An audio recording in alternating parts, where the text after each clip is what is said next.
You're just starting him without Casey, huh? Okay, he's rebooting. He said momentarily. I mean, that was a few minutes ago. You know how long it takes to reboot. It takes a while. Not that long. Not on my shiny new Mac Pro. Mm-hmm. Hi. Hello. Sorry.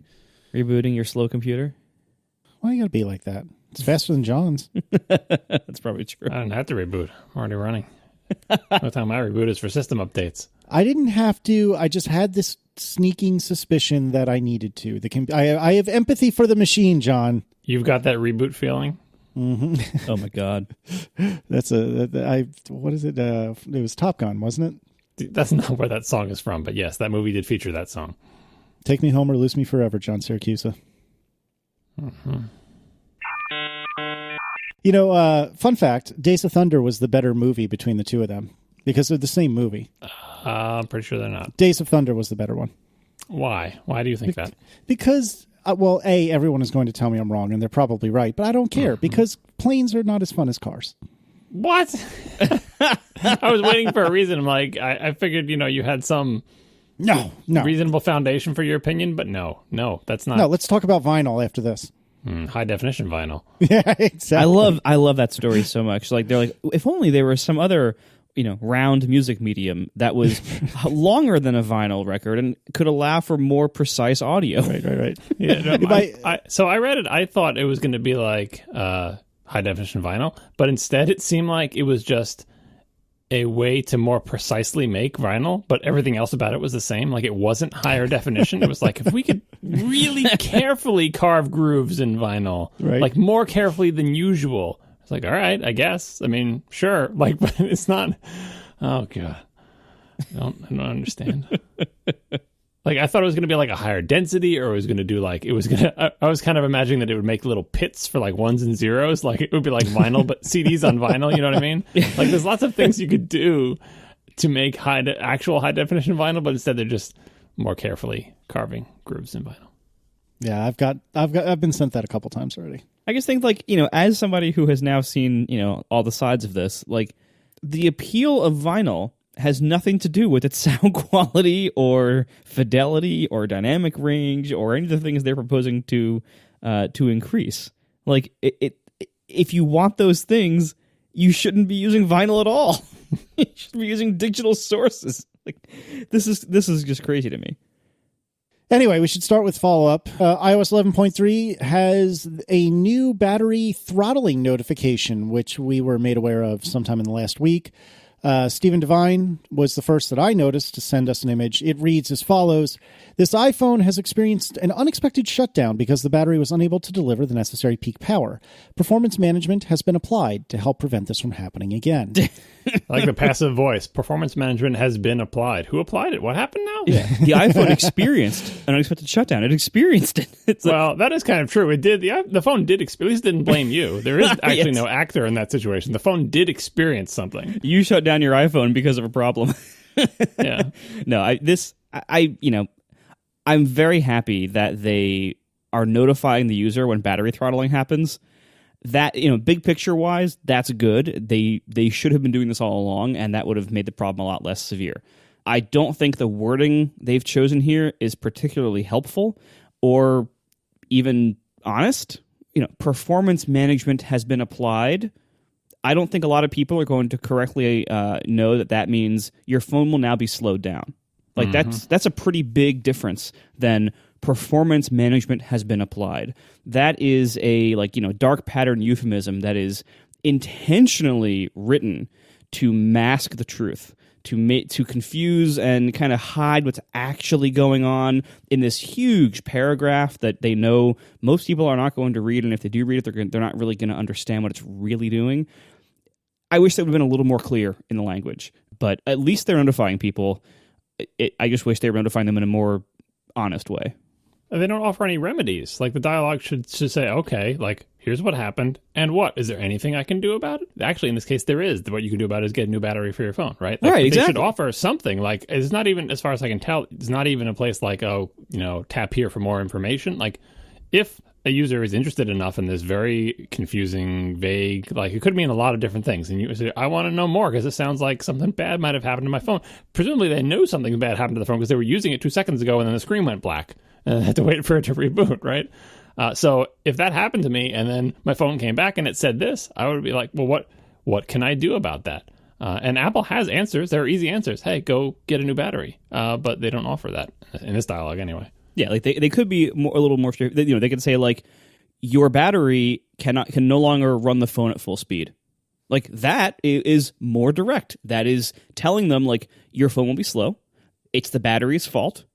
It's something that you can therefore, you know, have some control over. You need to replace the battery. Like that, you know, using language that is more honest and accountable, I think would do a lot of good here. The whole point of this notification is to fix the problem they had before, which is they were slowing down people's phones without telling them. This kind of sort of fixes that, but if the people don't really know what's going on and they later find out, oh, my phone has been slowed down by Apple, you know, because of this thing, I don't think they're going to feel better necessarily than they would if they weren't told at all, because if this is all they saw and they didn't really understand what was going on, then they effectively weren't told at all. So it doesn't really solve the problem. I'm glad that they have a notification. I think you nailed it, Marco, that, you know, it may not be perfect. There's certainly, you know, issues that we can and just have taken with it. But I do think that telling the user what the hell is going on is a good first step. And I welcome this improvement. Yeah, but we need to subtract some of the California from this dialogue and apply a little bit of East Coast to it. Good friggin' luck, my friend. I agree with you, but good luck. I mean, how can you expect people who don't live in the real world to communicate with people who live in the real world? Worded by Apple in California. Oh, well done. All right, moving on. macOS, this is actually breaking news, and I mean that genuinely. This is just breaking in the last hour or two. So we're recording this on the evening of April 11th on Wednesday night, and apparently a few people are reporting all at the same moment that macOS 10.13.4 is now going to warn users about 32-bit apps. This is a quote from Jason Snell. Apple's long transition away from 32-bit software takes another step beginning April 12. When the clock strikes switching hour local time, Macs running macOS 10.13.4 will display a warning the first time any non-Apple app that isn't 64-bit compliant is opened. Interesting.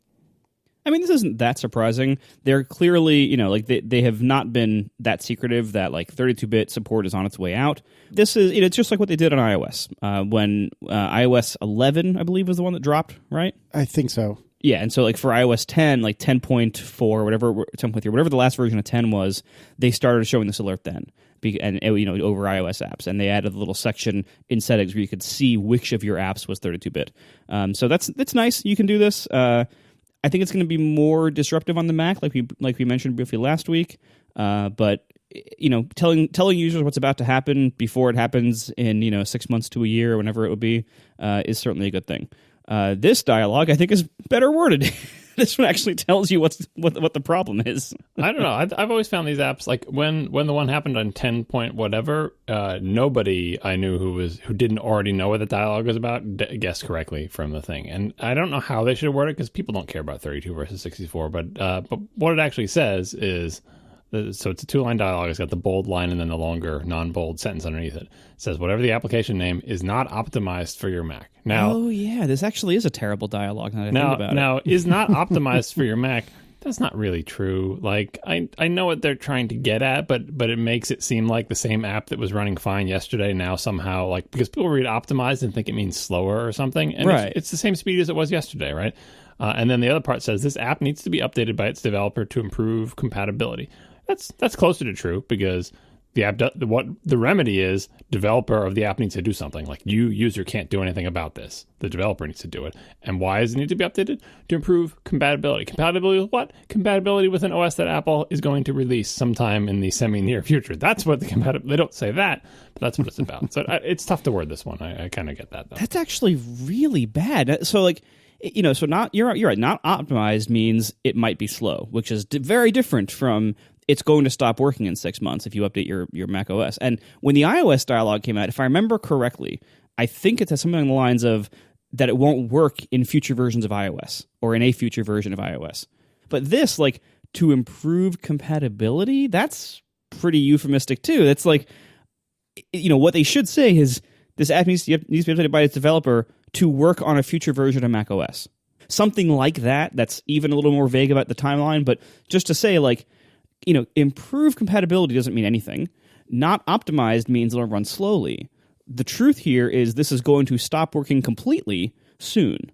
And the iOS 11 dialog said app name needs to be updated, which I think is better than app name. What did the other one say? Is not optimized. Is not optimized, right? It needs to be updated. It's much more clear. And then the subtext was the developer of this app needs to update it to work with iOS 11. So not only was it clear that the reason it needs to be updated is so it will work with like a future OS, but it tells you the name, iOS 11.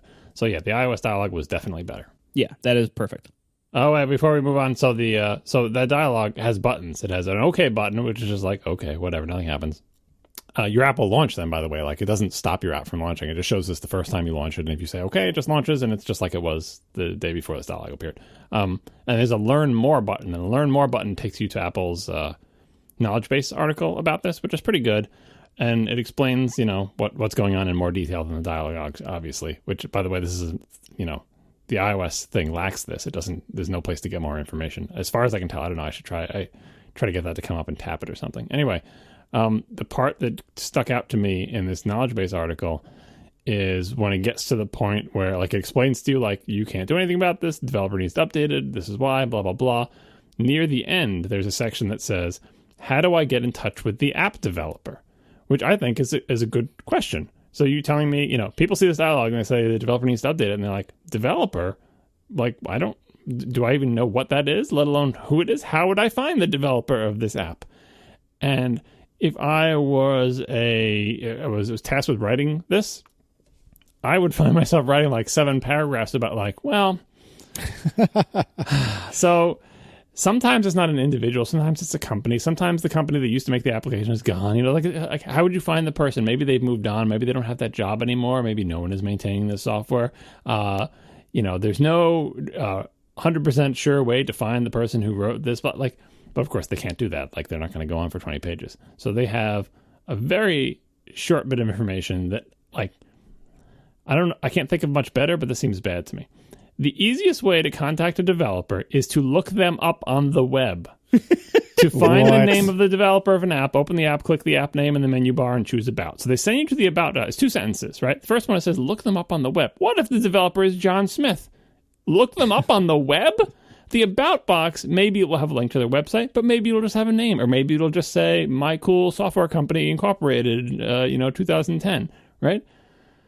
That's really just throwing people into the deep end. Like, I don't know, do a Google search, figure it out. Maybe you'll find somebody. This is going to cause people with the same name as 32-bit app developers to get a lot of bad email. My favorite part of this entire page is the very first sentence in the body text. State-of-the-art technology is what makes a Mac a Mac.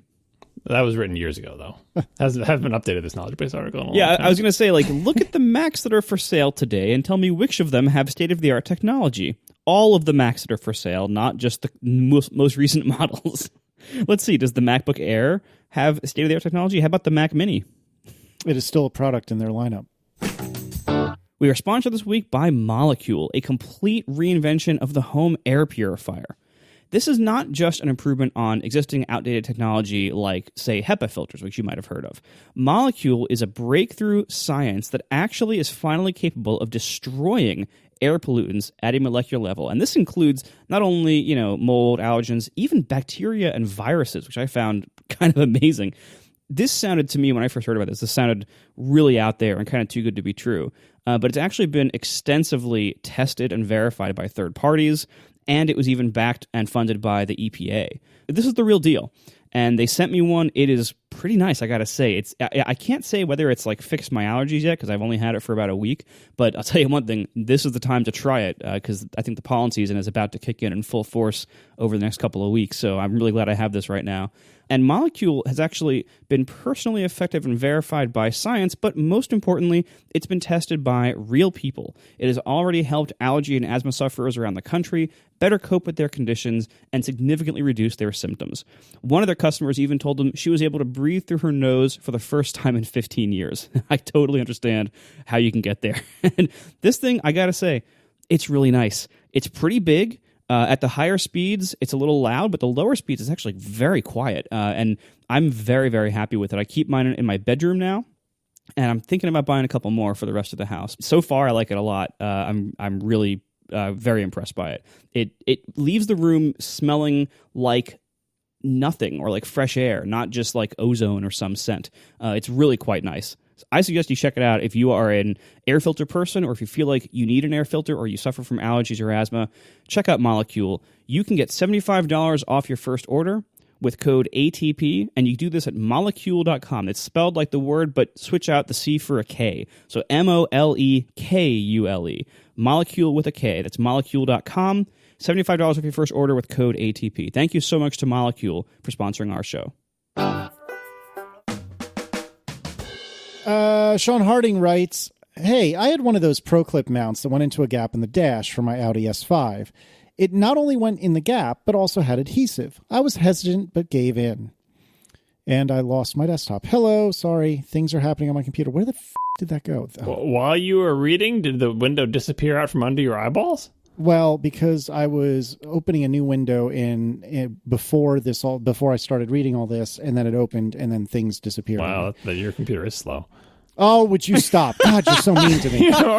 You were opening a window, then you had time to read 2 sentences, then the window finally opened? I was opening a fucking VNC window. Leave me alone. Now let me reboot this whole fucking thing. God, you're opening a VNC window? What are you using VNC for? What are you remotely controlling? Because I'm remotely controlling the laptop that's sitting like two inches away from me because I am trying to look at something for work real quick, so I don't have to worry about it.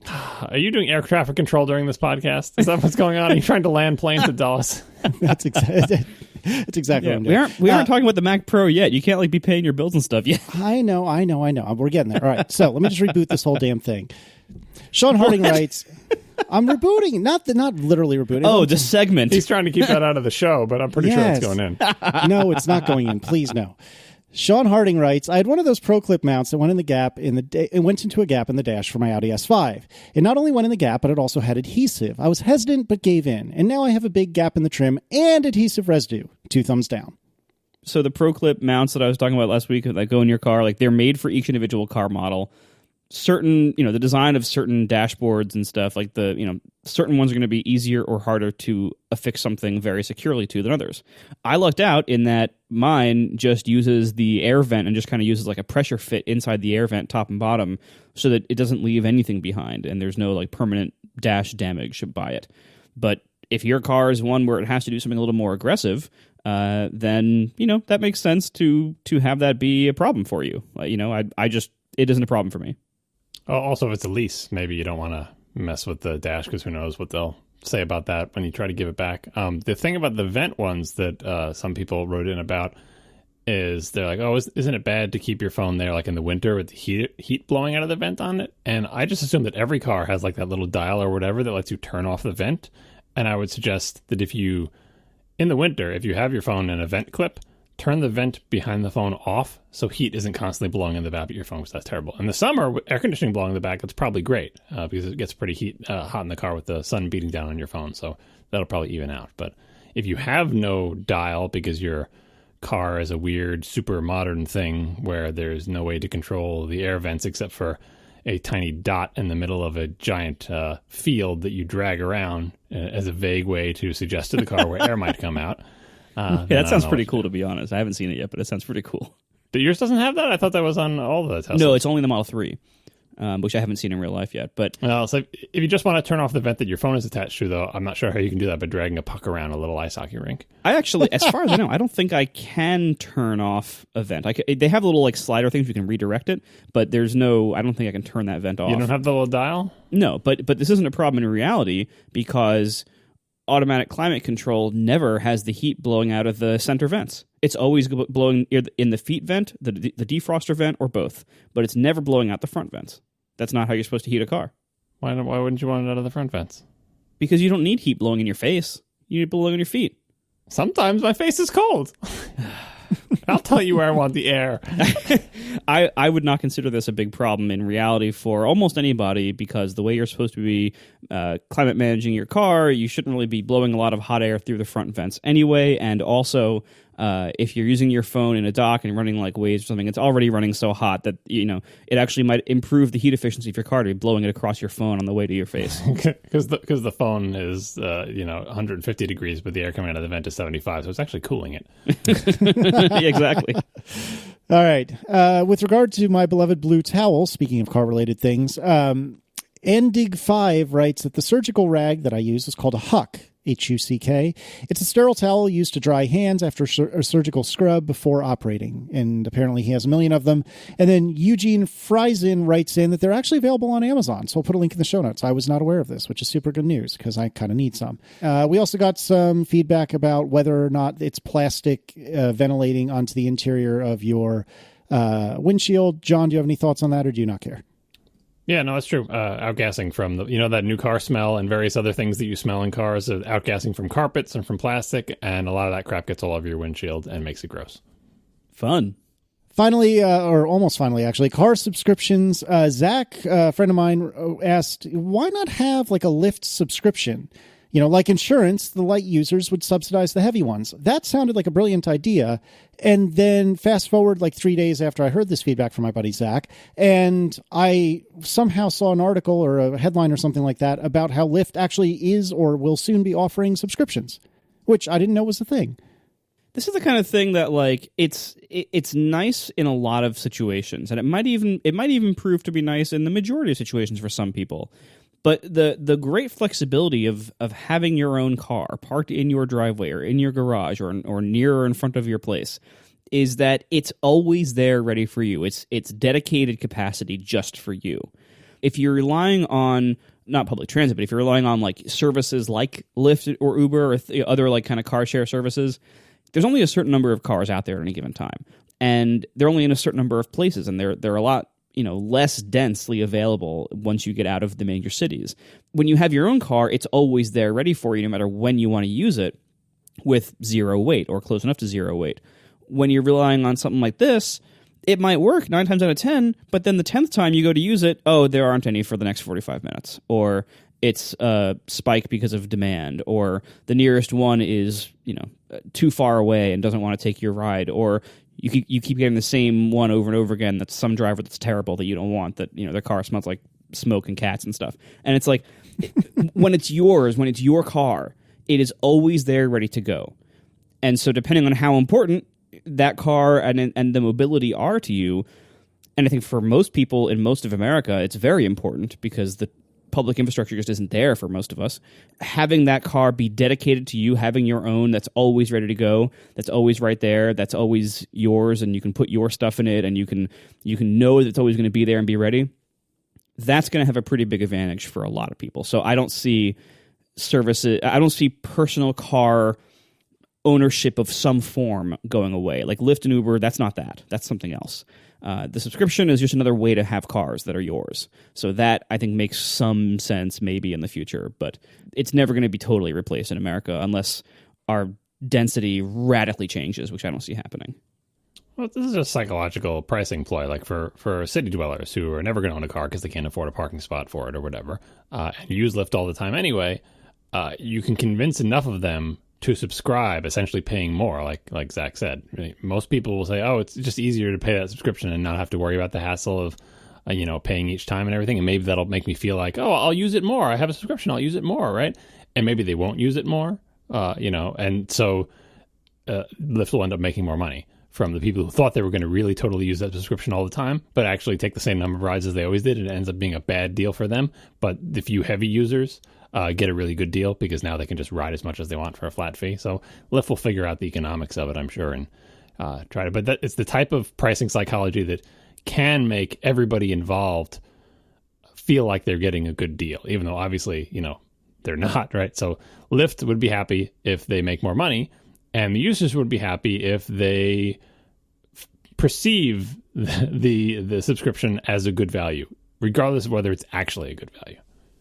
Finally, somebody, and I don't have this email in front of me, somebody was very grumpy about the fact that we called San Jose not very big. And John, did you put this in here? Would you like to... It happened last year, too, when we were talking about San Jose, and we got so much feedback about it. I forget if we ever even did follow-up about it, but we should. And because I've totally forgot about the follow-up from last year already. We're like, oh, San Jose, like, nobody's there. It's empty. It's not like San Francisco. It's not a big city like San Francisco. And anytime we say anything like that, someone from San Jose or near San Jose writes in to tell us, well, San Jose is bigger than San Francisco, has a bigger population than San Francisco. All the things about how San Jose is just massive compared to everything that we we're saying it's small, but it's not, right? And to that, I would say Texas has more people than San Jose. But if I drop a pin anywhere in Texas, chances are good I'm going to look around and not see that much. It's all about density. Yes, San Jose is bigger. San Jose has more people, but practically speaking, if you are a person, you get dropped down in WWC and you look around, you'd be like, where are all the people as a tumbleweed goes by, right? Like, it is a very different experience from the vastly higher density of where Moscone is in San Francisco. So that's what we meant. We know it's a big city. We know there's lots of people somewhere. Also, I was interested, not a single person refuted my Truman Show theory about everybody who works there. But they're just writing your name down in a little book and a little picture of you that says do not serve this person, or serve this person even more slowly than usual. I'm not sure I'd be able to tell the difference. Like, oh, here we go. Oh, you wanted to order something? I don't know if I can do that. I'll have to check with my boss to see if you can order something. Well, I'm going to laugh when you get to SOPO or whatever it's called, and they are like, oh, wait, you're Marco. Yeah, we're not serving you. What would you do? You would have nowhere to go. You would have no court to rule over. I'd go to the beer and sausage place up the street. Fair enough. We are sponsored this week by HelloFresh. For $30 off your first week, visit HelloFresh.com and enter code ATP30. HelloFresh is a meal kit delivery service that shops, plans, and delivers step-by-step recipes and pre-measured ingredients so you can just cook, eat, and enjoy. With HelloFresh, there is something for everyone. They have 3 plans to choose from: classic, veggie for vegetarians, and family for picky eaters in your family. Each box is made up of responsibly obtained fresh ingredients from carefully selected farms and high-rated trusted sources. You can look forward to your HelloFresh delivery knowing that dinner just got that much easier. And even if you're a novice home chef, you can still figure out HelloFresh's ingredients because they have these excellent recipe cards. They have pictures, step-by-step instructions. It's really clear what you're supposed to be doing, and they really explain it well. And you can really enjoy not having to plan dinner for every single night of the week or just kind of chickening out and going for takeout. It's so much easier to do HelloFresh. HelloFresh ingredients are delivered right to your door in recyclable, insulated packaging. Unpacking is super easy because everything is in its own bag. All the meals are separated so you can really tell what everything is. Unpacking it takes like 2 seconds. Everything, all the ingredients inside each bag are pre-measured in handy little containers so you know which ingredients go with which recipe, and there's not a lot of food waste because you have exactly what you need. So you can spend less time meal planning and grocery shopping each week and get that time back to do more of what you love. Get delicious, filling meals delivered right to your door every week for less than $10 per serving and free shipping. And if you're going to be out of town or just too busy one week, you can always pause or suspend it anytime. For $30 off your first week of HelloFresh, visit HelloFresh.com and enter code ATP30. That's HelloFresh.com with code ATP30. Thank you so much to HelloFresh for sponsoring our show. All right, it's time. I'm going to go to sleep now. Guys, there's been some Mac Pro news. I love that you're bringing this up. You're interested in this what am I topic. gonna do? You could have just moved on. You should summarize the Mac Pro news. That's what you should do. Yeah, Chief Summarizer in Chief.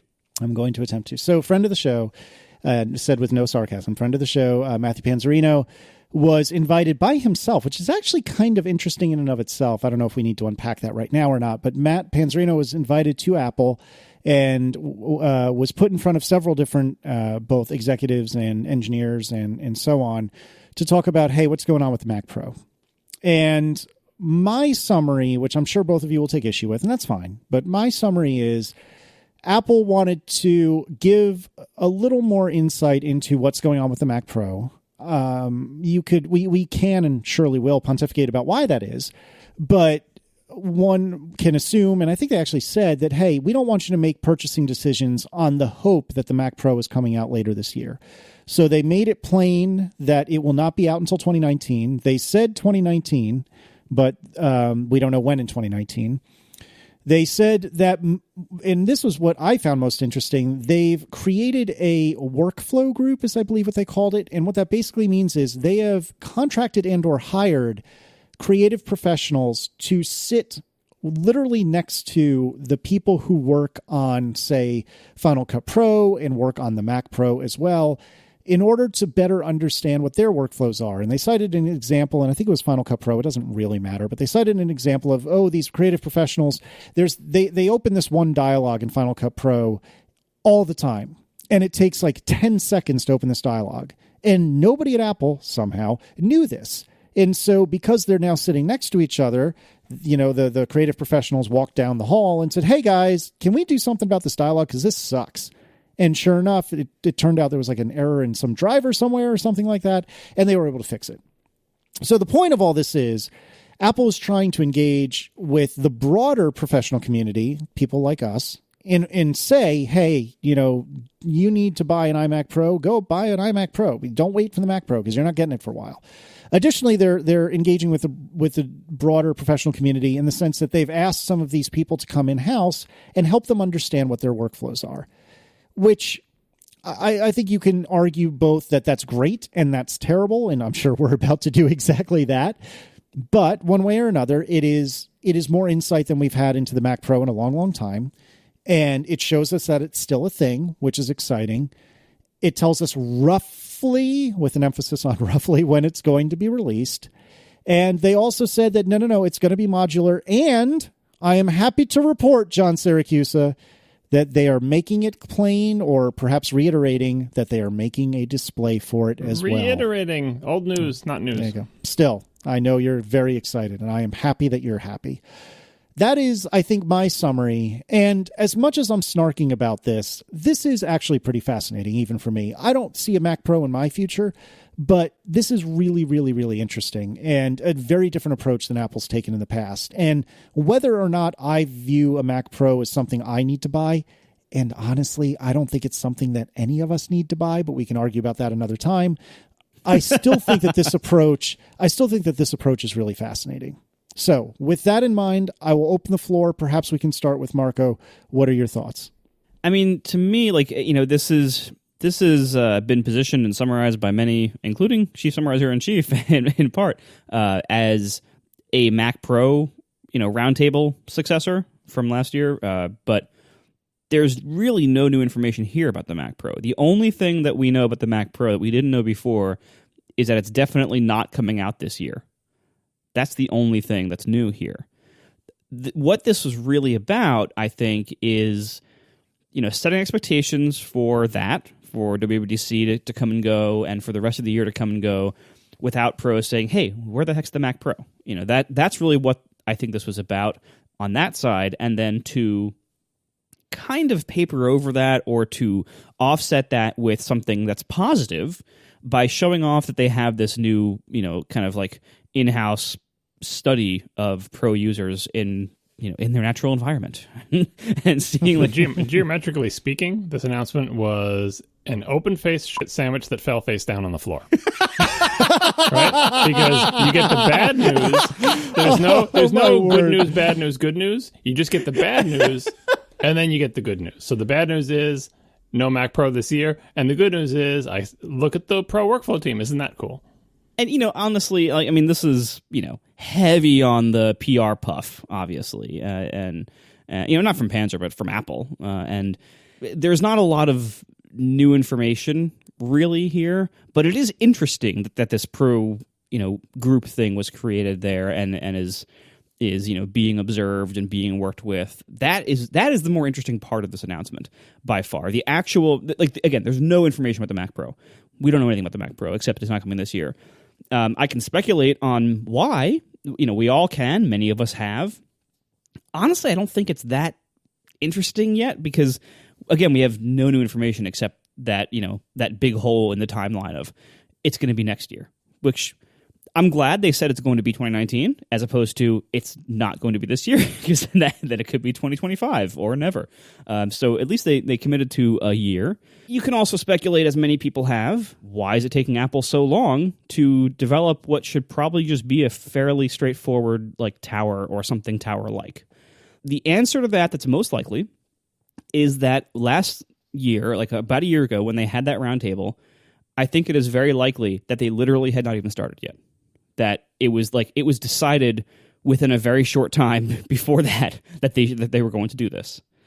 And that means that from 2013 until 2017, they were probably not doing any work at all on a Mac Pro. They were probably assuming the iMac Pro was it. And they were only working on the iMac Pro. So it's not that they couldn't do a new tower in 5 years or whatever since the last Mac Pro. It's that they can't do a new tower in a year and a half. That's, I think, what we're really seeing here. Even that is slightly concerning, because even that's like, what pros want is new hardware in some kind of expandable box.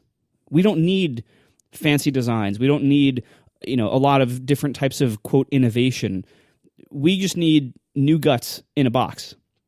And for Apple to be, kind of taking their sweet time and trying to work on probably something that's like really, highly designed, highly custom, that's nice. I'm sure that satisfies Apple, but that's not really what pros are asking for this product.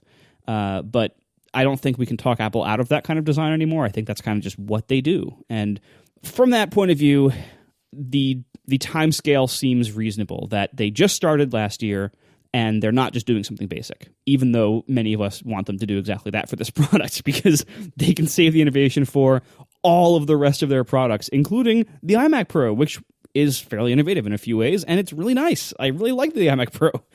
But anyway, they're not doing that, so oh well. I do think it's interesting also to think now, maybe one of the reasons they're taking a little bit of time on this is, what I expected was the iMac Pro guts in a box with a couple of GPU slots and maybe space for a few M2 drive modules. I don't think that's what they're doing. And when the iMac Pro came out, and when we saw how awesome it was and how few downsides it had and how few restrictions it had, one of the things that we said at the time was, what the heck is left for the Mac Pro to address? Like, how much headroom above this can the Mac Pro really achieve? Are they going to go dual processor, maybe have many graphics cards, supported, or different types of slots or whatever? Who knows what, right? We were trying to figure out like what is left for the Mac Pro to do that the iMac Pro doesn't do. So maybe in order to create more headroom in that area, maybe that took a bit of special engineering. Maybe they're doing something they haven't done before. Like, for instance, if they're working from the roadmap of the old Mac Pro, of the 2013 Mac Pro, that one had this rigid GPU arrangement that only supported these two GPUs in this one kind of weird arrangement with this kind of weird integration with the Thunderbolt bus. And it only supported one CPU and the whatever it is, 4 or 6 RAM slots and one SSD module. Maybe they're doing dual socket CPUs, and that dramatically complicates things and how you have to lay out the internals, how you have to cool things. Maybe they're doing a box that can accommodate lots of different configurations like the old towers could. So maybe you could have 1 or 2 CPUs, 1 or 4 GPUs. Like, they did all sorts of crazy things back with the old cheese graters and stuff. The difference now is that the cheese graters were all before Thunderbolt.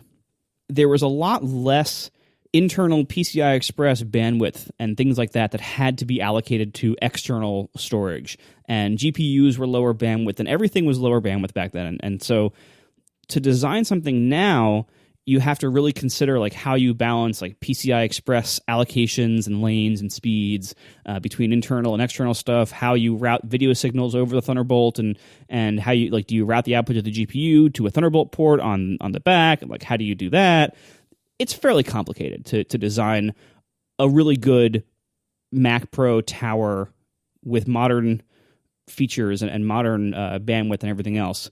That also has like interchangeable slots. Like, that's a hard thing. So if they're doing something like that, taking 2 years to do it seems reasonable. I don't know if that's what they're doing, but I hope so. So like the people were saying, why don't they just give us a box and slap things together? Like I think there's a minimum bar of not even innovation, but just quality or attention to detail or thoughtfulness that we expect from Apple. Like a lot of people look at the cheese graters and say, "Oh, it's just a tower case." Yeah, it's a nice looking tower case, but whatever. It's just a tower. Like it's not. It has a door, but it's just got a bunch of slots and a motherboard and RAM. And it's like, well, it's not much different from PC Tower, as evidenced by all the PC Tower clones that came after it. But I think that the very first one, the Power Mac G5, I think that probably took them longer to design that plain, boring tower case and everything that goes into it than they're going to end up spending on this Mac Pro. Like, it's not because they're insisting on doing something really weird like the trash can, right? Because the Power Mac G5 was not really weird. It was a tower, like straightforward. Like it wasn't weird at all. But if you look at it, it's like, well, it's very carefully designed. The case has a very simple design with a big curved piece of aluminum wrapped around a minimum number of seams. The door giving you access to the insides, the way the door fits in and that whole mechanism, how they route all the ribbon cables so they're not to make it look nice on the inside. So the ribbon cables are all tucked behind the motherboard and are just the right length and stuff like that. The way the motherboard is laid out. I mean, all the various custom chips that might go into it that aren't in any other Mac. It's not rocket science, and it's not like the thing that people are afraid of, like, it's going to be shaped like a squid and it's going to have Thunderbolt 3 connecting everything and like all sorts of just make me a box. Say Apple is doing that. We're just making you a box. It is literally a tower. It is, the air comes in the front and out the back. It is totally straightforward. But doing that the Apple way takes longer than people think. And I kind of want them to do it the Apple way. Like, if you're in a super big hurry, I can understand. Like, you're like, we need towers yesterday. We can't use the iMac Pro for whatever reasons. Just, slap it together. Like, people who would be happy with a Hackintosh, right? I don't care what it looks like, how nice it is. I don't care how nice the seams are or whatever. Just slap it together. But I don't think Apple is really capable of doing that. Like, even its products that we, its quote unquote worst products, like the products that we complain about, like, oh, you're still selling the MacBook Air or whatever. The MacBook Air is still nice, like industrial design wise. The screen is gross, but like everything else about it, it looks expensive and carefully designed. Like, it's not falling apart and has weird seams and things poking out of it, and it doesn't look slapped together. It looks old, but it doesn't look slapped together. Apple generally just is not, institutionally capable of making hardware that looks like it's been slapped together, like on a speedy schedule. Like, we didn't have time to actually really design this, so we just used a bunch of stock parts and we screwed them together. Like the bad rap of American cars or any car maker that use like a part spin dashboard, where we have a bunch of things that we use in all our cars, like the window switches or whatever, and we're not going to design custom ones for this car because it's too much trouble, so just slap in the same switches that we use on all our other cars, right? American car makers used to do stuff like this all the time. These days, there's more custom parts in cars than you would expect, but that type of thing is just not how Apple does things. They're not, aside from trying to share the same stupid keyboard on all their laptops, they like, I don't think this thing is gonna, it could be as boring as bread and butter, and it's still going to take them 2 years to make it, because that's just how long the stuff takes. And like you were saying, Marco, with like, you were thinking that it would just be the iMac Pro internals. I still think that. I thought that from the beginning, that, look, don't get your hopes up for the insides of this Mac Pro to be anything other than the insides of that in terms of specs. Like, obviously things will be rearranged and there'll be a new board and different slots and stuff like that, but fully expect it to have a T2 and to have the same class of Xeon and so on and so forth. Now, with a delay, I still more or less expect it to be rearranged iMac Pro internals. Like, I don't expect it to have a T3 chip. I expect it to have a T2 chip, right? Because they don't have time to make a whole other one of those in this timeline, right? Unless they were already making it for the iMac Pro successor, which I think they are not, right? So I expect iMac Pro internals, maybe with the newer Xeon if it's a drop-in replacement, right? More slots for everything, more RAM slots, more storage slots, possibly more room for internal storage, right? Just like capacity. From the design, sort of the design brief of this thing should be like more thermal capacity than an iMac Pro, and every other feature flows from that. Because if you don't do more thermal capacity than an iMac Pro, then the only benefit you're getting is, well, if the screen breaks, you don't lose your whole computer, right? So I feel like this thing is going to have higher thermal ceiling than the iMac Pro, and then you can do lots of stuff with that thermal ceiling. And it's then it becomes a question of talking to these Pro people, like, or whatever, like, what do you want? Do you want 2 CPUs? Would you rather have more PCI Express slots? Do we have to offer you both? If we just made all of them have 1 CPU, would that be okay? How much internal storage do you want versus external? Like, but it's all like how you spend your thermal budget. But the budget has to be way higher than the iMac Pro. And anybody, capacity. How much storage can you put in it? How much RAM can you put in it, right? And then, of course, how much heat can it dissipate? How many GPUs can you put in it? How big can the GPUs be?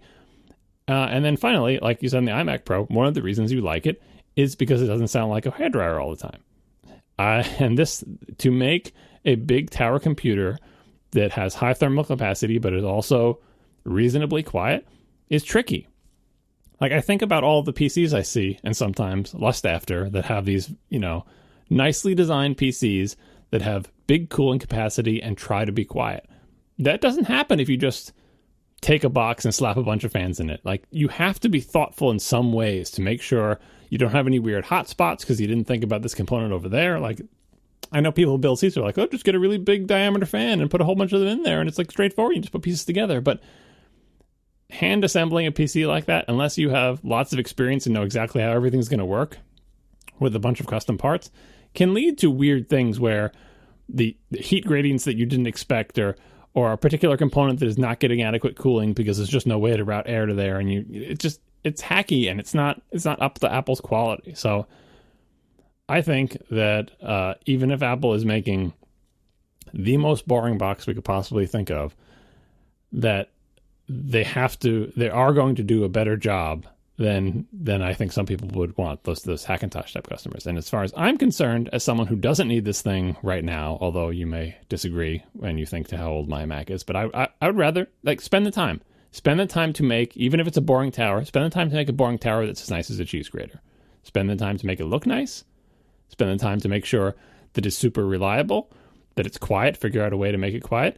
And yes, spend the time talking to people, the various pros, and saying, what do you want out of this machine? Like, do we have to make 2 slots for CPUs, or is that something that nobody wants and we don't have to do that? Because I don't think they're going to have 17 different configurable versions of this, right? And I also don't think they're going to make it some magic modular, snap together, future technology, Thunderbolt 3 powered octopus thing. I know lots of people think that, 2019, this is going to be some crazy trash can, but I don't think that. I think it's going to be a fairly straightforward machine. I just want it to be nice. I just, I'm struggling because I do see both sides of this. Like, on the one side, just like you guys had said, why not just take the old cheese grater, form factor, slap new bits in it and call it a day.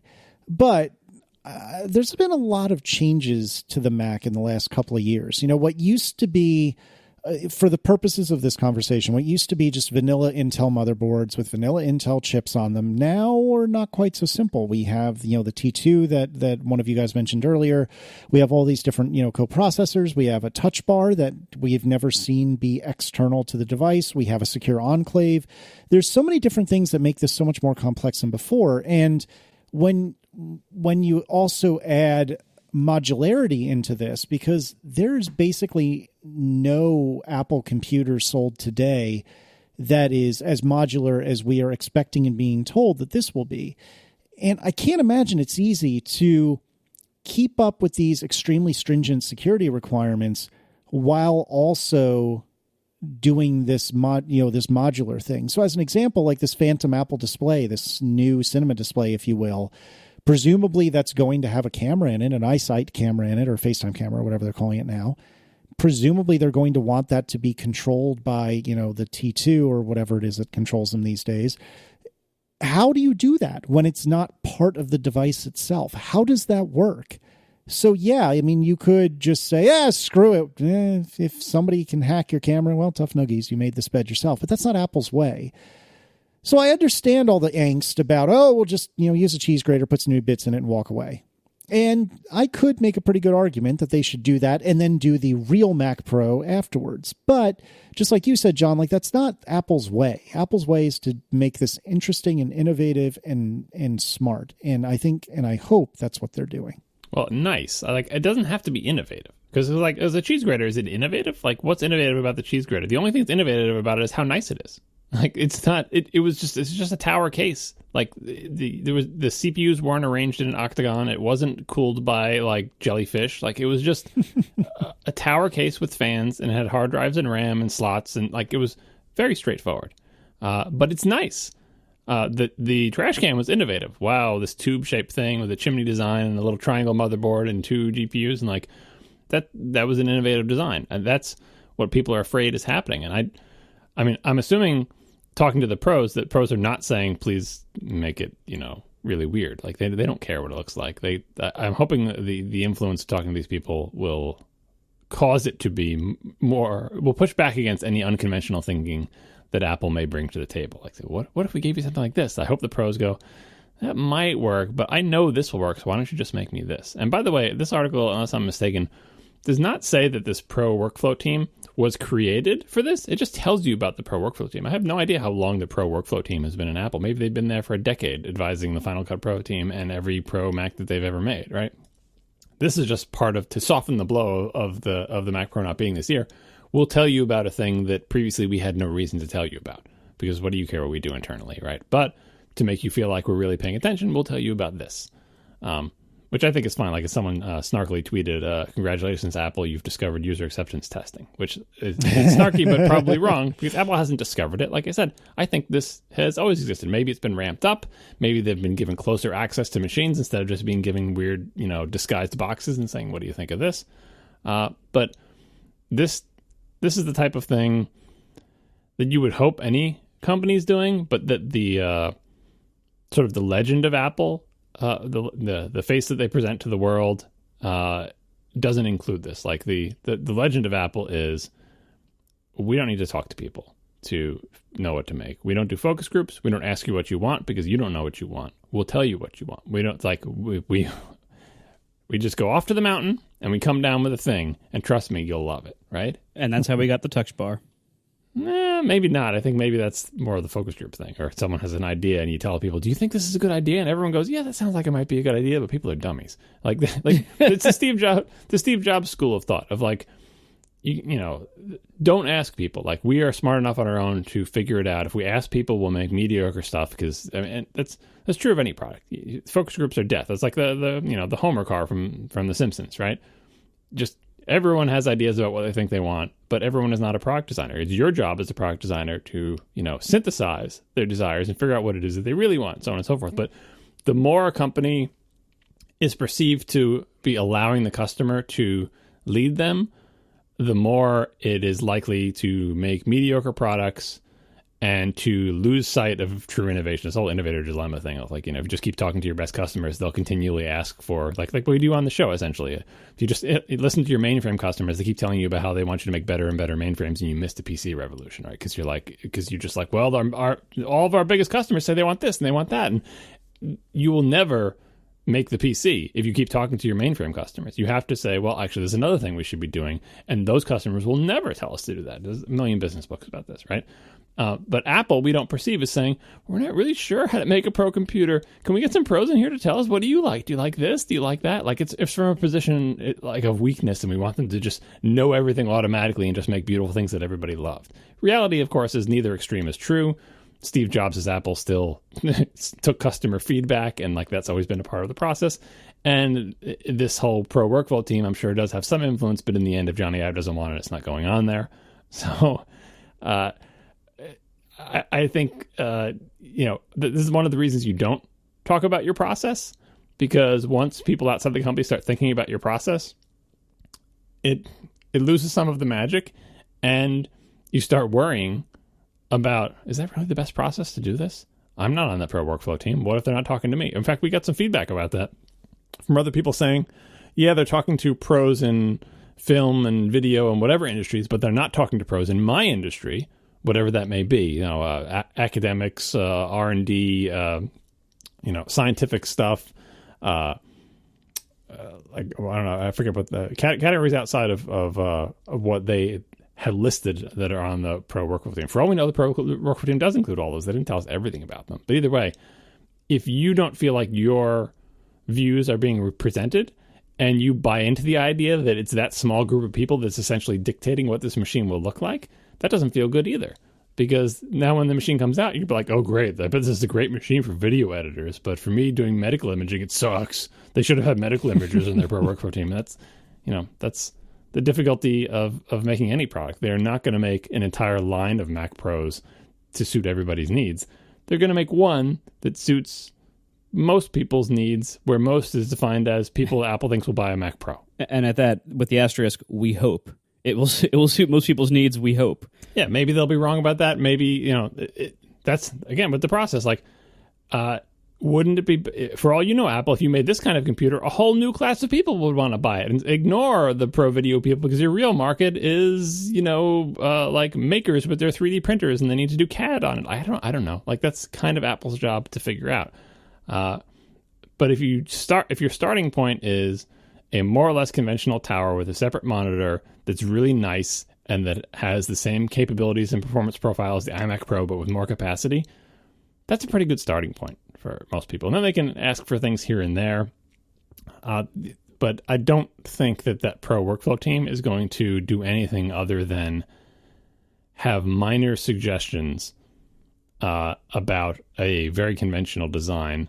And best case scenario, that team was able to dissuade Apple very early on, like last year or sometime, to not make, a weird octopus thing, right?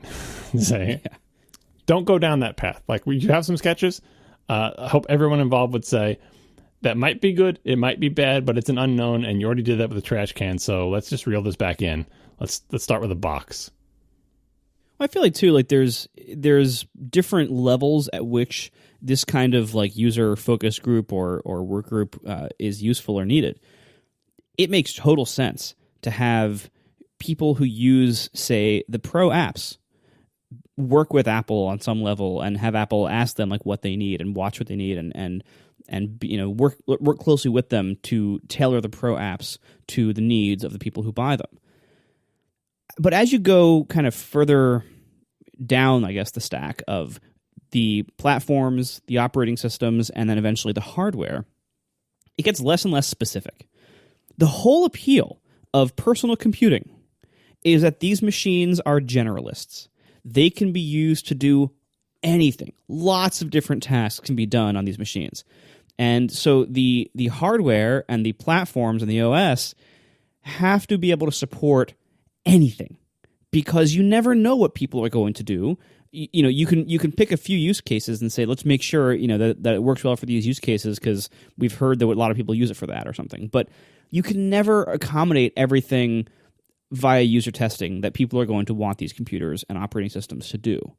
So as you go down, have the team that makes Final Cut work with video editors. That makes total sense. But even that is like kind of hard to describe. Like, I guarantee you, no one on the Logic team has ever watched somebody edit a podcast in Logic. And maybe it's a pretty light use case, I don't know, but I'm telling you, it's never happened. But anyway, the OS and the hardware have to be as versatile as possible. So this is why this is kind of I don't think this has a lot to do with the Mac Pro. Like this user, I think this is purely like a PR thing to cover up. The information they wanted to communicate was, don't expect the Mac Pro this year. And as John said, they gave you this Pro Workflows group thing as like something good to stick on top of that. And that's nice, but I don't think they're that related. And the design of a Mac, any Mac, even, a lot of people have been arguing about like the definition of Pro. What counts as a Pro? I think this is a totally useless distinction. It doesn't matter. Pro is marketing. That's all it is. Pro just means the bigger one or the more expensive one. Any other focusing of what this definition is not productive. All of the computers in the lineup should be as versatile as possible. The OS and the platforms and everything should be as versatile as possible to accommodate any kind of work, any kind of workflow, any kind of workload. The only reason that you shouldn't be able to do something on a MacBook Air that you can do on a Mac Pro is if the MacBook Air doesn't have hardware support for what you're doing, if it doesn't have enough RAM, or if it's just too damn slow, or if it doesn't have enough Thunderbolt bandwidth, that should be the only difference between these products. And when computers are properly designed, which they have been for decades, that is the only distinction. For most types of applications, unless there's like a specific GPU requirement or something, like you don't, quote, need a MacBook Pro to edit video. You can edit video on a MacBook Air. It'll just be slower. And stuff like that. Like when you buy or if you sell computers, you try to make these distinctions. You try to say, oh, well, this you need to go to this model if you need to do this. Or this, if you're only doing this, you should only be using this cheapo, crappy model over here. But these distinctions are all just for sales and marketing, and for the most part, the only thing that matters is, does it have the tech specs to do what you need at all? And then you can argue about how fast. To bring in user testing groups like this to influence hardware decisions, I think is questionable. Because for a long time, to the best of our knowledge, these kinds of people being brought in for hardware decisions were not necessary or weren't happening. And we still don't know that they're being used for hardware today, but assuming that they are, because this was kind of weirdly tied to the Mac Pro and this PR thing, they should just make the kind of computer that has the most you can possibly have in it for this role. Like for like the Mac Pro, it's a tower. There's no limitations really on power consumption or price or size. So give it the most it can get. When you're making a laptop, you want to have something that's portable, presumably thin and light if you can get it there, has a good battery life. But other than that, make it as versatile as possible. This is an argument I always have with people who are like, well, why do you need the SD card slot? I never used mine, so I'm glad they removed it. It's like these are versatile general purpose machines. They should accommodate as much as possible. Removing anything should not be considered a feature, except weight. That's the only thing that should be considered a feature of removing. Like everything else, like these should accommodate as much as possible. So to try to pick like a few certain narrow use cases or a few certain industries or types of, quote, pro users, which is meaningless, to say like we're going to optimize it or we're going to design it to accommodate these things. It makes like a spiky or peaky design instead of something that is more versatile, that can accommodate a well-rounded group of things people might want to do with these computers. The way to properly design computers is to cover as much as possible, not as little as possible. And this has been a design conflict between me and Apple for a long time, for recent years especially. I wish that the products we were getting out of Apple were just more general purpose, more versatile. The 2013 Mac Pro went in the other direction and flopped miserably. The 2013 Mac Pro is saying, let's take all the different things people can do with the old Mac Pro towers. So many different configurations possible for so many different kinds of uses and priorities and budgets and everything else. And then they made this little trash can thing that was optimized for like one use case and one type of customer. They replaced this incredibly versatile, broad-reaching product with a very narrow one, and it flopped. I can make many parallels to the laptop lineup right now. I hope that they have learned some lessons from the 2013 Mac Pro and from the negative reactions to the 2016 MacBook Pro, and I hope they're going to start giving us more broad products. The iMac Pro is a pretty good start in that direction. I want to see more from the Mac Pro. So it really depends on how they're using these people, because they don't go into that much detail. Like I said, I didn't even tell you when they were formed. They just said, like, oh, they're right down the hall, and yes, they're influencing the Mac Pro, and so on and so forth. But I can think of lots of good uses for these people. This gets to my point earlier about it's Apple's job to make a good product. The people they consult aren't making the product, aren't dictating the product design. Like, they're just one input, and you have to know what input do you actually want from these people. You don't want them to just go in there with a blank sheet of paper and say, here, pros, what kind of computer would you like us to build? And they all draw a picture of their Homer car, and then you go, great, we'll build that. And then you build it, and it's terrible, no one likes it, and you can't figure out what you did wrong. Like, and Apple's not doing that, I'm sure. Right? But there is valuable feedback to be harvested from them, to your point, Marco, to make a general purpose computer that doesn't have stupid limits, right? So to give to give some examples that might sound silly, but I think is hopefully exactly the kind of feedback they're getting from these people. For the video editor examples, I'm going to make up stuff about video editing because I don't know anything about it, right? But say the video editors say that they never put their computers on their desk. They always have it like underneath or in like some standard cabinet or bay or something or whatever, right? And for it to be there, the cords that connect from the monitor to the computer have to be some length. And they could say, the last monitor you made, the cords are never long enough, so we have to buy extenders, and extenders are flaky. Or the bus doesn't support cords of that length, and it's kind of annoying. And same deal with the input devices. Because of the distances, if you just made all your cords like a foot longer, they would be so much less frustrating. That's valuable feedback, because it's just saying, look, this is how people like to arrange their stuff. It seems like a minor issue, but if we don't do this, if we make our cords the normal length, it's going to be annoying to these people in the same way the 5-second long Final Cut Pro windows is annoying. Like, they can get around it. The product is not dead on arrival, but it's a thing we wouldn't have thought of if we hadn't talked to real people who use them in a certain situation. And it's a thing we can do. It's not dictating the design of the computer. Just make the cords a little longer. I have to think that they had a similar type of reason for the ridiculously long charger cord for the Apple Watch. Like, the cord for that thing is like, well, sometimes the outlet is like behind the headboard of the bed in the middle, and to reach the nightstand, it has to be pretty darn long. And yeah, people can use an extension cord, but that's kind of annoying. So we're just going to include a really long cord. Stuff like that is exactly the kind of hardware feedback that you can get without saying, oh, whatever hardware you need for your 3 specific specialties, we're just going to build something that does that, and then leave someone out in the cold who wants to do like MRI imaging. It's like, well, I don't want what any of those people want. I want something else entirely. So they should be making a general purpose flexible computer.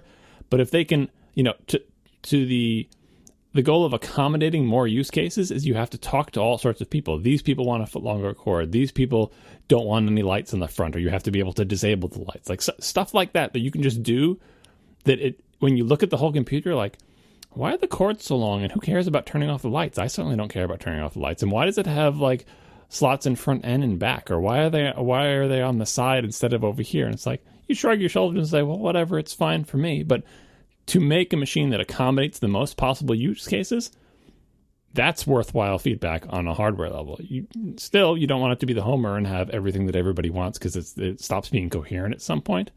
But that kind of feedback, and the feedback I mentioned before of like, please don't make something that like is cooled by gel and magnetically levitates and is a bunch of boxes that snap together with magnets. Like, nobody wants that. Like, I know you think it's cool, but I can say, we as professionals talk to everybody, talk to the video editors, talk to the audio editors, talk to the scientific people. Nobody wants that. Yeah. And the people who think it's cool, they're not the ones buying Mac Pros. Exactly. They're the ones who are going to complain that they're too expensive. Right. And so I think, that feedback is good to get sent on the right path. But after that, it's just a matter of finding out all the little things that are easy for Apple to do that can go a long way.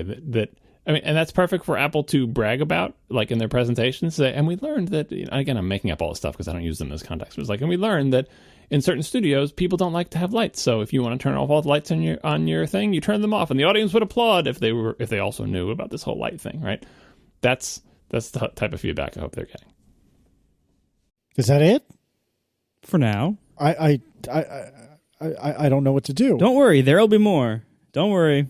Yeah, well, they didn't actually release that much new information, so all we can do is speculate. I guess related to this, I don't know how I got on this topic, but I was wandering YouTube looking at fancy PC towers, and there are some cool ones.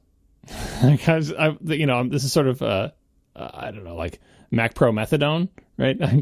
I don't have any news about a Mac Pro, so I can just go look at other things and say, if the Mac Pro was like this, it would be neat. Like, I saw one recently that was a tower, like a mini tower PC with no fans, like passively cooled, but with reasonably modern hardware in it. I was like, no fans. That has a certain appeal, doesn't it? Right? And, it obviously outperforms any Mac ever sold, right? Because it's a PC, with the real video card and everything. It's not the fastest video card you can get in a PC, but it was fast. I was like, no fans, really? It wasn't even that big. It didn't even get that hot. I was like, wow. If Apple, and this, by the way, Apple, don't do this. None of your pros are asking for no fans, right? But if this was like an avenue of weirdness that they made, like instead of making the trash can, they instead decided, if Steve Jobs was still alive, this is the type of thing I can imagine him getting a bee in his butt about and saying, let's try to make it with no fans. They'd be like, but Steve, nobody wants that. I said no fans. Like, he essentially did that with the original Macintosh. The original Macintosh, by the way, had no fans in it, right? And, like, that's more difficult. And it got a little bit too hot inside there. And they eventually put fans in the Macs. Eventually, they were like, Steve, we kind of really need to put... I was like, fine, all right, fine, put fans in. Fine, make the RAM secretly expandable to 512 kilobytes. I don't think you're ever going to need it, but anyway. Sometimes it's not great to listen to Steve Jobs. But if they made a Mac Pro type thing where the design goal was for no good reason to make it have no fans, I think they could still make a good one. It would be stupid. It would be less flexible than having fans. But I'll put it this way, it would be better than a trash can. You can make actually a pretty good conventional tower-looking fanless thing that has much more flexibility than the trash can, which is more of a condemnation than a trash can than an endorsement for something that Apple could do. But yeah, but to do it, it would have to be really big and really ugly, things that Apple would never do. Not that big. I'll send you a YouTube link. It's smaller than it's way smaller than my cheese grater. It's pretty amazing. It's the amazing things you can do if you apply large amounts of metal and large amounts of surface area. So tell me, this is going to come across really snarky, and I don't mean it to, but I do the same sort of thing that Marco does for a living. And if you exclude gaming, I do the same sort of thing that John does for a living. I can do my job on a MacBook, on a 15-inch MacBook Pro, on an iMac. And I have done and will continue to do my job on any of those things. There is no part of me that feels like I need or even really want a Mac Pro, because presumably if the iMac Pro is something like $5,000, the Mac Pro is probably going to be 1.5 that, twice that, 3 times that.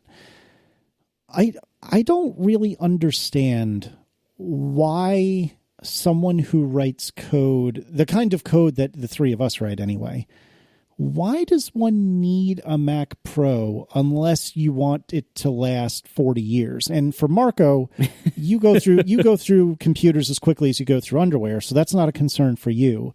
And I'll give you a cop-out, which I can't argue with, and it's that I am the most impatient human alive, and damn it, I will wait as little time as possible for anything to happen on my computer. And that is, I don't personally think it's worth 5 or 10 or whatever grand to be that impatient. But, if you do, that's fine. That's your math. That's your business. That's fine. But do you know what I mean? Like, it seems kind of silly. Like, why does any of the three of us need a Mac Pro? Why do you need a fancy BMW to drive yourself to work? You could take a moped, or you could walk. Walk would be a stretch. Moped would probably end up with me dead. The right answer you're looking for, is with a Chevy Volt. Or some other equivalent. Or just like the cheapest, you could get by with like the little the cheap little 2-door, Econobox. Like, why do you have a nice car? Why do you have a car that is fast, as opposed to you can still, we're driving the same places, right? Like, this car analogy definitely has some legs. In fact, it has no legs. It has wheels. But I'm looking at an article right now from 2013 that has the picture of a beautiful matte finish LFA at the top of it. Oh, here we go. I know exactly what you're talking about. Case for a true Mac Pro successor. This is exactly the reason. Because we're car guys. That's why. Well, but I don't buy that, though. I don't buy that. What don't you buy about? I mean, it isn't a perfect analogy, because there are certain capabilities that higher end computers offer you that that aren't necessarily always the case or always available on lower end ones. Yeah, it's even more justifiable than the car thing. Yeah, exactly. But it's almost kind of like saying why get a pickup truck if you don't usually haul stuff. But some people just like pickup trucks a lot. And that's they get pleasure out of that, and fine, like, who cares, right? And maybe sometimes they do occasionally have to haul stuff, and it wouldn't have fit in their Civic. Like, buying more than you technically need is something to consider if you're, outfitting a business with 10,000 PCs. When you're an individual who's a computer enthusiast and you have a little bit of extra money and you can buy yourself a really nice computer, there's nothing wrong with buying more computer than you need. Yes, we do the same job in a lot of ways. And by the way, development is a very big and diverse field that many people have many different needs. And as I was spouting off on Twitter earlier about, I think the true developer computer is the MacBook Pro. Like, the MacBook Pro is by far the more commonly used computer for developers than the Mac Pro. The Mac Pro is much more commonly used by non-developers for, things like video farms and stuff like that. Like, it's really not frequently used by software developers in my knowledge and experience. The MacBook Pro really is that. But, I could do my job on a MacBook Pro. I have done my job on a MacBook Pro. I spent years doing my job on MacBook Pros. It's fine. I'm happier, and I think I'm more productive, and at least certain things are much faster using my cool new iMac Pro. Before this, I used an iMac, which is basically a MacBook Pro that's stationary.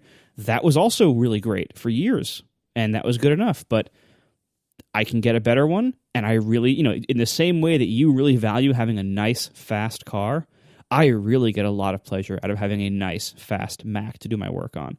We don't need any of these things in most senses. We get them because, some people really do need the extra horsepower where, like, if I was actually encoding video all day and my encodes could be like 4 times faster than they could on a MacBook Pro or on an iMac, a regular iMac, then yeah, I think I could justifiably say, this is worth it to my job because it's saving a vast amount of time throughout the day. For me, the gain isn't that big between this and something a little more pedestrian, but there is still a gain. Like, every time I build and run in Xcode, like, I'm doing this a lot throughout the day, and it is faster on this than it was on my old iMac. Not by hours faster, it's not hours faster, but it's seconds faster, and I do it a lot, so it's better. This computer is able to do things, basically anything I ask it to do, in near silence. I have yet to hear the fan spin up. I was maxing out all 10 cores the other day, importing a big Lightroom import, and I didn't hear the fans at all the entire time. I've encoded video. I've encoded 4K video. Didn't hear the fans at all. It's wonderful. And so none of us, few of us actually, quote, need these machines. But that's not to say there's not a market for them. Just like nobody needs a car that can go 0 to 60 in 2.5 seconds. But there's a whole lot of people who would sure like one. I would go even further away from trying to justify it, although there are definitely justifications. Basically the same justifications as anybody who uses a tool to do a job. Like Marco was saying, you could edit video on a MacBook Air, but you're going to be miserable compared to if you had a bigger, faster computer, if you do it for a living. So anytime you do anything for a living, you want like the best tools for it, even if it's not a straight time as money thing. So there is that justification. But I think the more important thing, and the pitch I was trying to make in this old article from before they introduced the trash can, was that it's important to the company to reach for this particular star, to try to make the biggest, best, fastest, most powerful, whatever. They're doing that with the phone. Every year they try to make the best, most powerful phone. Like the iPhone 10, like it's not kind of like, we think this is a pretty good phone. Like it's kind of fast. Like it's the best, fastest, coolest thing they know how to make with all the best specs. It's better than everything. They're always reaching for the stars there, and that's a consumer product. But for the pro stuff, it's the Halo car analogy, right? You're not going to make a lot of money from it. You're not going to sell a lot of them. Most people don't need one. Nobody needs one. But having it exist, not even buying it, like because I'm into cars. I buy Honda Accords, right? But just people knowing that it exists, that these cars are out there and that this is the company that makes them, raises the prestige of that company and is interesting from a sort of human achievement perspective. Yes, it's not the same as the space race, but it's similar. Like that someone is out there, Ferrari's out there making Ferraris. Even if I never buy one, certainly I don't need one. And even if I never buy one, I, spend hours reading about them in magazines and looking at them and get excited when I see one. And it changes my opinion of what cars can be. And, like it gives me a different view of Ferrari than if they just made SUVs. And Apple, I think, should always continue to push up against this envelope, regardless of how many people buy it, just because, for the same reason, I use the Viper in the thing, because it was a direct quote from a magazine I'd been reading where the car guys wanted to make the Viper because it's cool, essentially, and they're into cars. And the people who deal with the money are like, why would you ever make that? It's a terrible idea. It's not going to make you money, and it's stupid, and no one's going to buy one. But that's bad decision making. So I know your question, Casey, was why do you want to get a Mac Pro? But I would take it even farther back and say, why do you care if a Mac Pro exists if you're not going to buy one? And I do. I care that Ferrari exists even though I'm never going to get one. And I care that the Mac Pro exists even if I wasn't going to buy one, but I totally am. Probably. And I want Apple to be reaching for the stars, pushing the limits, going farther and faster than they've ever gone before. And I want them to keep pushing that, because I think that an Apple that does that is an Apple that makes better products overall. Yeah, I don't debate that Apple needs to reach for this. It's just, again, like neither of you has to answer to me, and I'm not the boss of you, and you can do it just because, damn it, I want to. And that's a perfectly acceptable reason. But I look at my, 2-year-old iMac right now, and when I write code on this thing, like, the screen is beautiful, with the exception of a little bit of burn-in. The screen is beautiful. It still, 2 years on, feels crazy fast. Like, I don't feel like I'm waiting for more than a moment for anything when it comes to development. And obviously, if I'm doing transcodes or something like that, that's a different discussion. Yeah, occasionally the fans spin up, but I'm okay with that. I know that makes me a monster, but I'm okay with hearing a fan from time to time. And I look at the iMac Pro, and then I look at the Mac Pro, and I feel like there are, on paper anyway, deeply diminishing returns for both.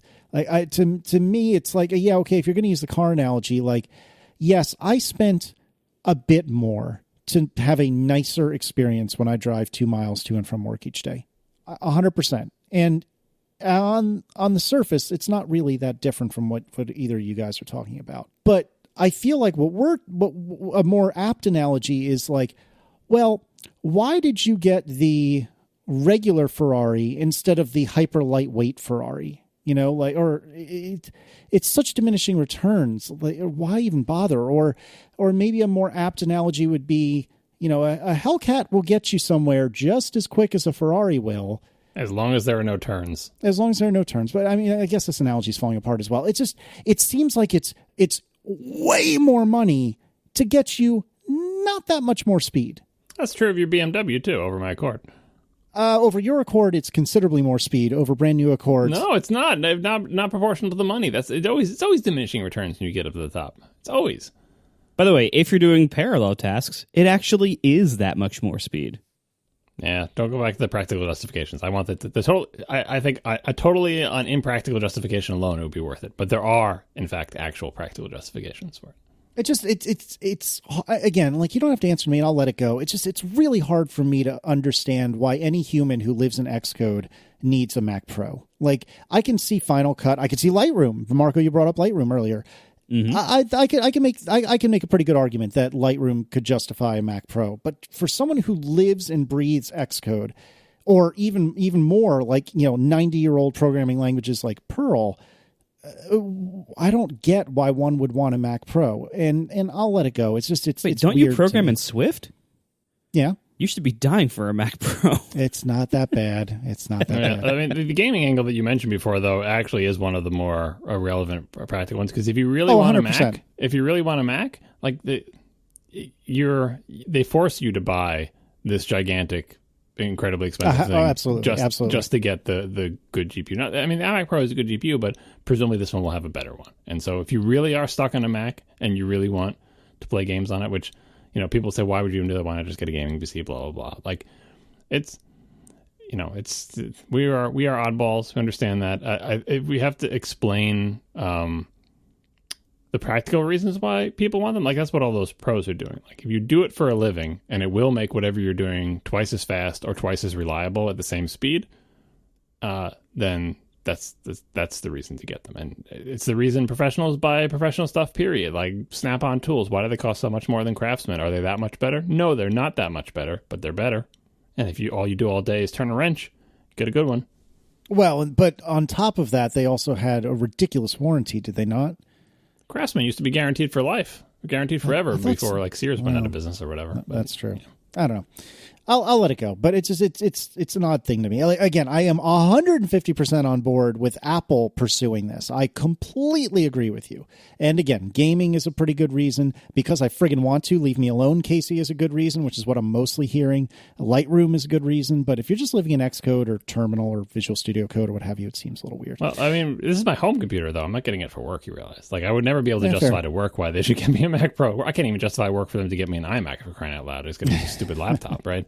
But for home, it's totally John. Like it's a hobby computer. Like it's the same, if you had a taxi business, you're like, how can you justify a BMW for your taxi? It's like, don't. It's going to break down and cost you too much money. Like, get a Toyota for your taxi. But for your home car, I'll get a BMW because I like cars. We are sponsored this week by Betterment. Get up to 1 year managed free. For more information, visit betterment.com/ATP. Betterment is the largest online financial advisor designed to help you build wealth, plan for retirement, and achieve your financial goals. So, put simply, Betterment's mission is to help customers make the most of your money. They do this by taking complex investing strategies and use technology to deliver them to everyone and to make them more efficient. They also provide access to unlimited personalized advice from licensed experts when you need it. It's tax season, which means this is a great time to think about your finances as a whole. Are you ready for all the deadlines? Are you saving as much on taxes as you can? And are there any accounts that could be working harder for you? For instance, if you have an old 401k sitting around, high fees on that can really put a damper on your savings. According to an independent study done on average 401k fees, rolling over to a Betterment IRA could mean 60% lower fees, and that really could add up over time. Betterment is a modern solution to an age-old problem, how to save for a better retirement. Their licensed experts will help you develop a personalized plan to make sure you have the retirement you deserve. And are you on track for this? You can find out with Betterment. They host a suite of tools to help you know whether you're on track to hit your savings or investing goals. And when you need it, their tools and guidance can help get you on track. Roll over today to one of their IRAs and you can get up to 1 year managed free. Investing involves risk. ATP listeners can get up to 1 year managed free. For more information, visit betterment.com/ATP. That's betterment.com/ATP. Betterment. Rethink what your money can do. All right, let's do some Ask ATP. We have a twofer with regard to evil addicting juice. Bozy Moncrief writes, hey, Marco, what's your go-to hand grinder for those of us who don't want your fancy-powered instant coffee tubes for travel? Hand grinding, I've had two, both Hario. First, like the skinny one, I forget what it's called, and then I later got the kind of stubbier one, which is called the Skirtin. I cannot recommend either of them really. If you insist on hand grinding coffee, the Hario Skirtin is the much better one. Like the little skinnier one, it was useless. It was very hard to get anything out of it. The Skirtin is bulkier but substantially faster. The problem is there's a reason why coffee grinders are all electric, because you need to do a lot of hand cranking to really get a meaningful amount of coffee, especially if you're doing something that needs a finer grind like an AeroPress. This is one of the many reasons why I decided after only like 1 or 2 tries that travel coffee setups are not for me. So the only thing I can say is please try not to do this at all. But if you're going to do it, the Hario Skirtin is the one to get. And additionally, Doggo Boy would like to know, what's your coffee setup like? I just found out that you like coffee. How do you just find out that Marco likes coffee? Yeah, his blood is coffee at this point. Right. Anyway, I just found out you like coffee and would like to know more about your setup. Yeah, all right. So basically, I'm a crazy coffee enthusiast. If you think I care a lot about MacBook keyboards, you haven't seen me try to make or brew coffee. I'm a home roaster. I roast my own coffee on a hot top roaster. I get the unroasted beans from Sweet Maria's. I tend to get Kenya beans the vast majority of the time. It's my favorite bean. Sweet Maria's is the best resource I've ever seen for not only getting unroasted beans, but getting roasters and learning how to use them. So I highly suggest sweetmarias.com. They've been doing this for a very long time, and they've been wonderful. And if you're going to start out on a coffee roaster, you can start with the cheap air popper or the Baymore 1300, I think, or 1600. Yeah, that's the one I had first. It's decent. The hot top is about 3 times the price, but is 3 times better. So it's up to you how you want to deal with that. But home roasting is something that nobody should really do, but I do it because I care a lot about things that most people don't care a lot about, and I'm very happy with that, and I'm content with that. So that being said, when I'm out, I mentioned last time I've been recently trying these cool new sudden coffee, instant coffee things, like when I'm traveling or on an airplane or something. Sudden coffee is surprisingly good. I also, in the meantime, have been recommended 2 other ones. Voila, spelled like viola, Voila coffee, and Swift Cup coffee, both of which are also like kind of pricey, high-end instant coffee packets. Both of them are good. Swift Cup, I think, might be my favorite of all 3 so far. I have to try a little bit more of it, but I'm very impressed by the Swift Cup flavor. But sudden coffee is actually more practical because you can use the tube as a stirrer, which is nice.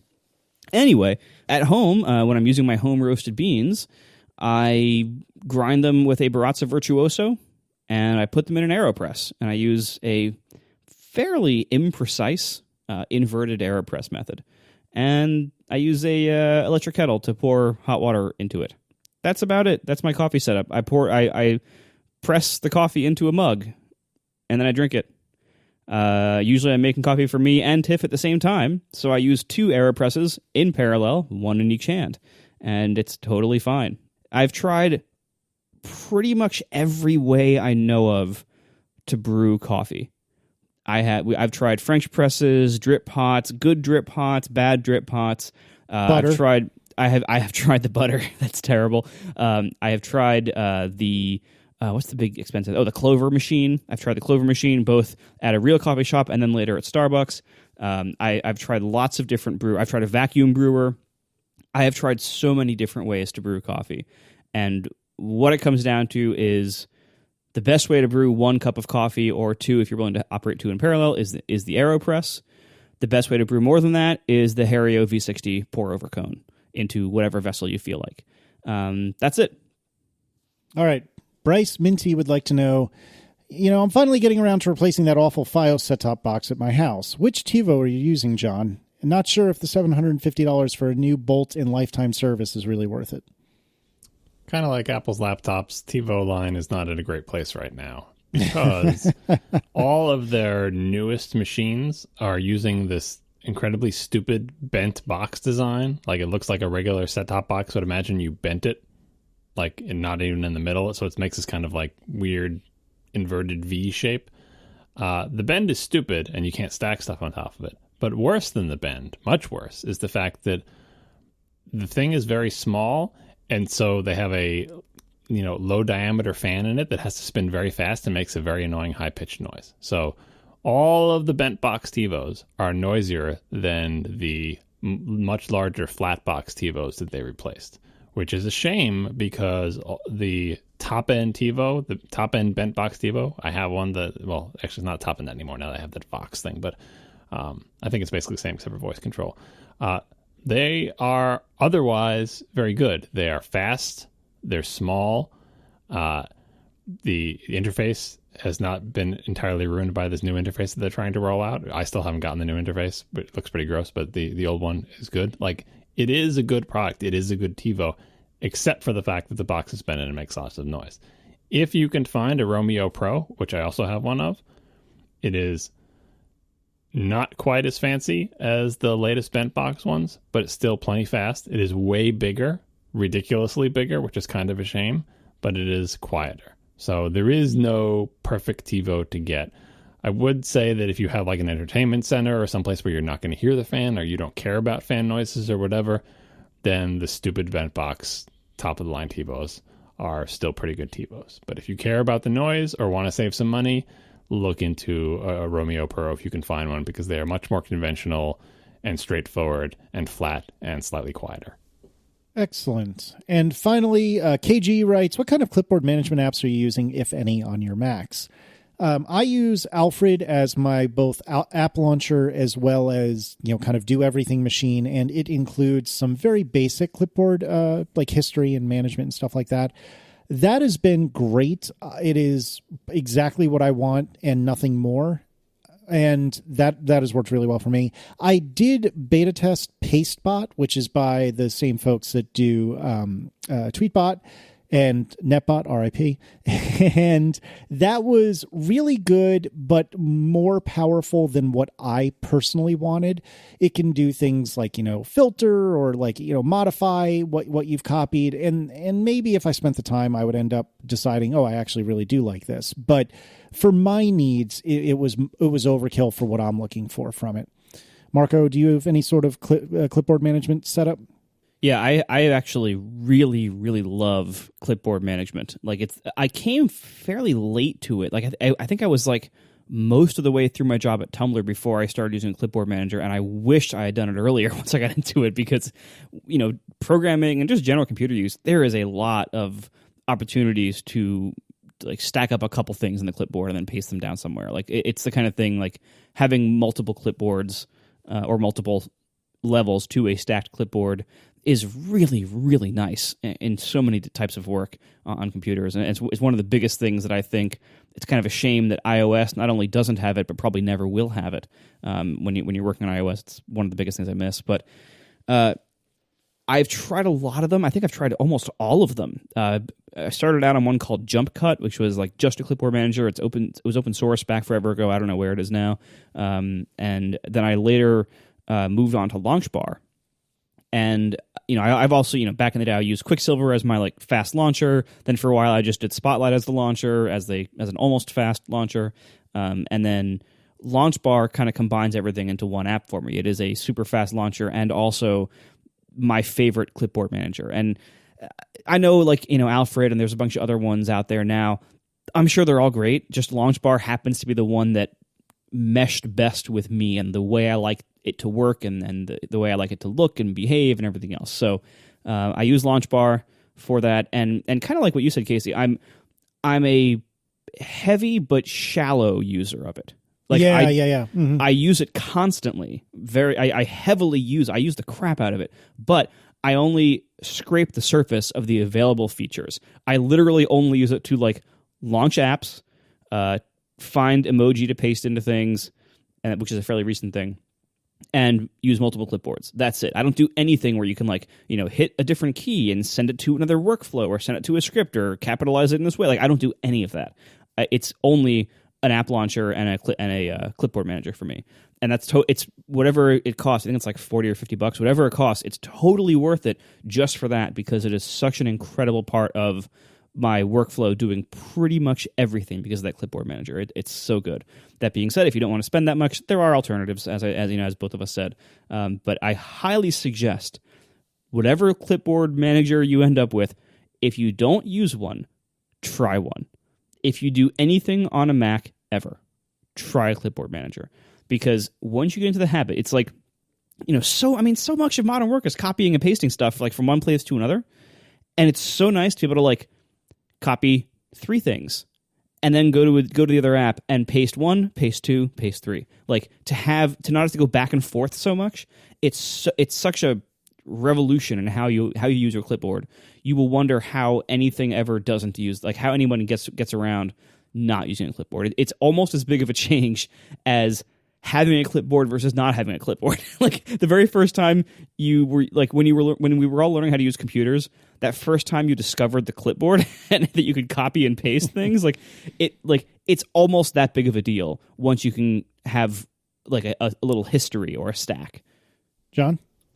So I used Jump Cut for years because I just wanted basic functionality, and now I use Pastebot, and I don't use much of the fancy functionality, but like Jump Cut was fine, but Pastebot just has a little bit more polish, like all the bot things. It's just nicer. So I gladly paid for it to have a polished and hopefully more well-supported thing of this. Marco covered most of the benefits of a clipboard manager. I can tell you about a couple of the dangers. One danger, as Marco pointed out, is that it will change your mental model of how computers work. And I've done this a couple of times where I've been on someone else's computer, even just like on my wife's computer or in one of my kids' accounts where they don't run the Clipboard manager. Like it's the same computer, but they don't run PaySpot or whatever. And I will be doing stuff in the computer, and I will realize way too late that I just thought I was queuing up 3 things in the Clipboard. And in reality, I was just overwriting things in the Clipboard. And all the things except for the most recent one don't exist anywhere else. Like I will like copy something out of a document, close the document without saving it, go to another document, copy something out, close it without saving it, and then copy another thing and then go to a destination expecting to paste in all 3 of those things. And guess what? 2 of them are gone. Like gone. Like as in data loss gone. As in I didn't write them down anywhere and they're gone. Why? Because my mental model is that copy and paste is like a queue. And it's not. It's just one place, and that makes me sad. The other thing is some of these clipboard managers have a way to synchronize your clippings, either like through iCloud or across other machines or whatever. And applications also have a way to blacklist something. And those 2 features should make a tickle in your mind, because one of the things that I think they put in the blacklist by default is like keychain access. Or 1Password. Yeah. If you copy and paste a password and have any kind of cloud synchronization on and don't have that app blacklisted, guess what? You just spread your unencrypted password or possibly encrypted, but either way, you just spread your password to cloud storage and possibly to other computers that you may or may not control. So be careful with your Clipboard manager. The good ones have tools for you to not have that happen. You have to use those tools, which is kind of the reason I can imagine why Apple doesn't build this in, right? Like, why doesn't Apple just build in multiple clipboards? They put a clock in the menu bar after all. That's a pretty old reference there, but they've done so many things since then. There are dangers to this. And I'm not sure which is the worst, the possible security danger or the fact that you get so used to it that trying to use a computer without it, the computer feels broken. Yeah, those are bad reasons. I'm not saying that's the reason you shouldn't use it. Like I will use it forever. Like I have to use it. Like I can't go back. But, yeah, right. Exactly. But just keep in mind that once you get on board this train, which you should get on board, and it's good, keep those other things in mind. When you're using a foreign computer, keep in mind that the clipboard is no longer a queue, and just disable the synchronization thing if you don't want to use it. Like that's the easiest solution to that. Like, do you really care that your clipboard is synchronized across whatever? If you don't, just turn that stuff off. I have never used any kind of syncing like that. That to me sounds like a recipe for pain. So Apple does that with iOS and the Mac now, right? The shared clipboard. Yeah, and it works like 70% of the time. Yeah, I know. That's why you don't have to worry about an Apple, because their syncing never actually works, so your password won't actually sync across it. Or you hit paste on the other device and it just blocks for like 8 seconds while it tries to figure out what the heck it should be pasting. Delightful. Between that and drag and drop, it's like, man, everything on iOS is made slower by progress. Yep. Oh, and another thing to configure is that most of these clipboard history apps have a way for you to limit the size of things. If you, like me, occasionally find yourself copying and pasting 500 megabytes of text from your awesome text editor, you don't want your clipboard manager to be like, oh, let me hold on to that 500 megs for you. That's so that most of them have a threshold to say, look, if it's bigger than 50 megs, just let that one slide. I don't want to paste that an hour from now. All right, thanks to our sponsors this week, Betterment, HelloFresh, and Molekule. And we'll see you next week. Now the show is over. They didn't even mean to begin, 'cause it was accidental. Oh, it was accidental. John didn't do any research. Marco and Casey wouldn't let him, 'cause it was accidental. Oh, it was accidental. And you can find the show notes at atp.fm. And if you're into Twitter, you can follow them at CASEYLISS. So that's Casey Liss, MARCOARMENT, Marco Arment, SIRAC, USA Syracuse. It's accidental. They didn't mean to. Accidental. Tech podcast so long. I've been more things I've been looking at on YouTube. I'm looking at YouTube videos.